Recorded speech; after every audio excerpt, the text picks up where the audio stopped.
What's up guys? This is the quick start guide for the universal abrasive handle for the professional precision adjust knife sharpener.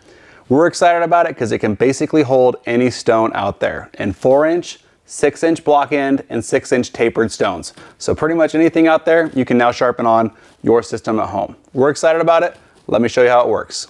To get started, you'll notice that there is a spot for 4-inch, a W for the 6-inch work sharp stones, and then a 6-inch mark for the 6-inch tapered stones. Simply loosen the adjustment knob and slide the arrow to the position you want for the stone you want to sharpen with. Tighten it up and then insert your stone. To install an abrasive, the process is pretty simple. Hold the universal abrasive handle so that you can see down onto where the clamps hold the stone.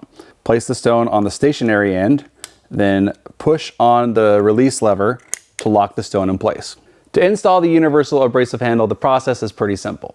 First, we got to get the original abrasive holder off. So, unscrew the sharpening rod from the tower by unscrewing it from the clevis. Remove the O-ring from the threaded end of the rod. Once you have that removed, pull off the original handle and install the universal handle with the W facing towards the threaded end. Once that's installed, go ahead and thread the rod back onto the tower, then install your O-ring and finish up with the Allen screw. That's going to do it for this quick start guide on the universal abrasive handle. We are excited about it. It's going to create some crazy edges out there by being able to use any stone that's on the market. We're excited to see the results that you get. Be sure to share those with us on Instagram at @WorkSharpTools. If you've got questions, hit us up on our website. Thanks for watching, guys.